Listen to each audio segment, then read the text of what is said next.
biggest reason more men are struggling in dating today may have nothing to do with looks, dating apps, or confidence. Rejection in dating has always existed, but something about its scale, its speed, and its consequences in 2026 is different from anything researchers have measured before. For most of human history, women's romantic choices were shaped by necessity, economic dependence, social pressure, limited alternatives. That world is gone. And what replaced it is reshaping dating, marriage, and male identity in ways nobody fully anticipated. Dating app left swipes, unanswered messages, women walking confidently through cities, graduation ceremonies, female executives, relationship content on social media, men checking phones with no notifications. In several major cities around the world, young women are now matching or even out-earning young men. And that may be quietly changing dating faster than anyone expected. The number of men reporting persistent rejection in dating has become one of the most discussed and most misunderstood trends of the decade. Most explanations focus on individual failure, wrong approach, wrong appearance, wrong personality. But what if the forces driving the increase in female rejection aren't primarily about individual men at all? What if they are structural, economic, psychological, cultural, and technological? Today, we're examining the real forces behind why women are rejecting more men than ever, not to assign blame, and not to declare winners or losers, but to understand a shift that is quietly reshaping relationships, demographics, and the social fabric of entire societies. By the end of this video, you'll see why sociologists, behavioral economists, and relationship researchers are paying close attention to a trend that most people are experiencing personally, but almost nobody is explaining accurately. In most developed economies, women have achieved significant gains in educational attainment, workforce participation, and earnings. In several countries and age groups, women in their 20s are now matching or exceeding male peers in income. Women control a growing share of personal wealth across the developed world. When financial necessity is removed from the partnering equation, what remains is choice, uncompromised, uncoerced, and applied with a selectivity that the previous women now outnumber men in university enrollment across most of the developed world. They are entering law, medicine, technology, finance, and the sciences in numbers that would have been unimaginable 50 years ago. She is not looking for someone to provide what she cannot access herself. She is looking for someone who genuinely adds to a life she has already built.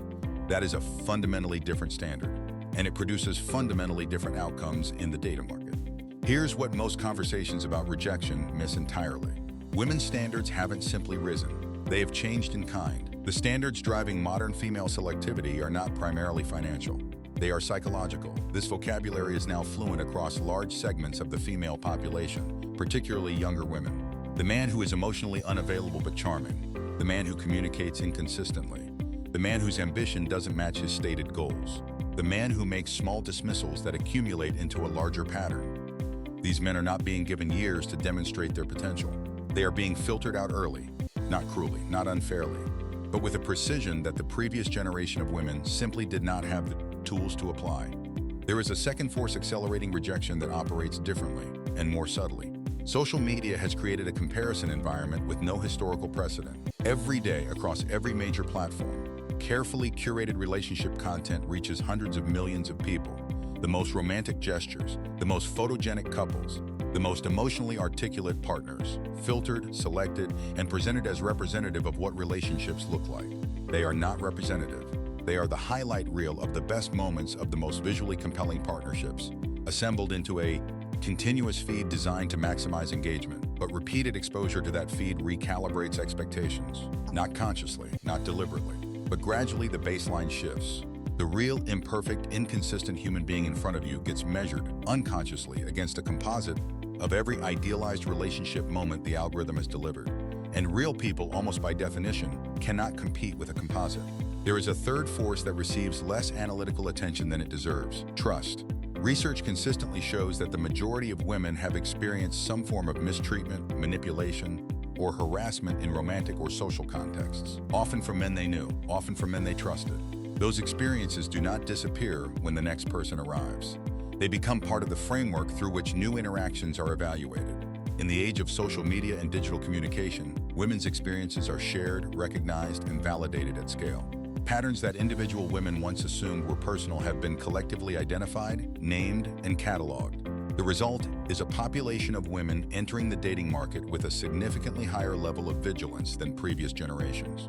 Early signals that might once have been overlooked are now recognized and acted upon immediately. Not because all men are dangerous, but because the cost of misreading those signals has, for many women, already been paid. This is not irrational.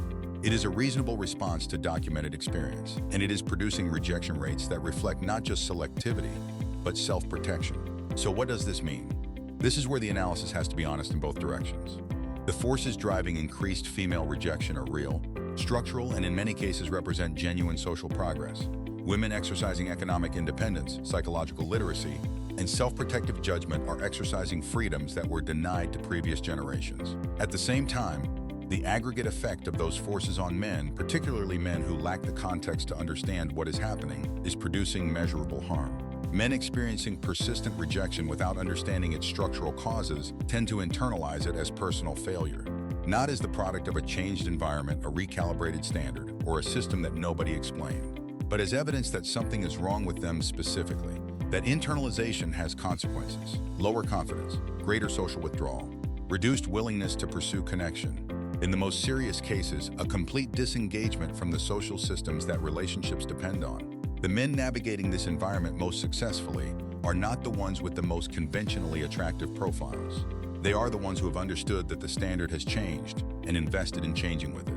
Emotional intelligence, genuine effort, consistent communication, respect for boundaries and autonomy. These are not performances. They are the actual substance of what the change standard is looking for. Why this matters globally for demographers? The connection between rising rejection rates and declining partnership formation is direct and significant. Fewer partnerships mean lower birth rates. Lower birth rates mean aging populations, shrinking workforces, and long-term fiscal pressure on every system that depends on a growing population to function. For employers and institutions, the psychological consequences of widespread male rejection, withdrawal, disengagement, declining workforce participation are already visible in the data.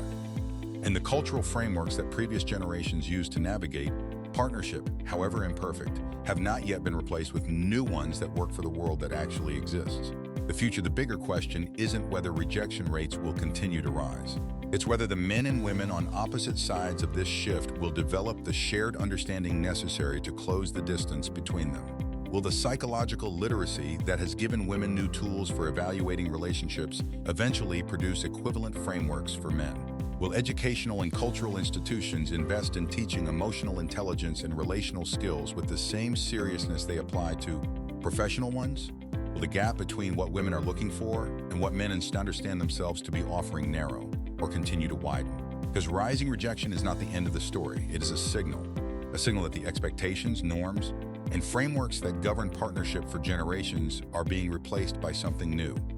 Which leaves a question that goes beyond dating. Every major social transition produces a generation that lives through the gap between the world that was and the world that is becoming.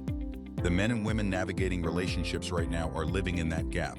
The question isn't who is right and who is wrong. The question is, what would it actually take to build the shared understanding that makes the gap smaller? And which generation will be the first to get there?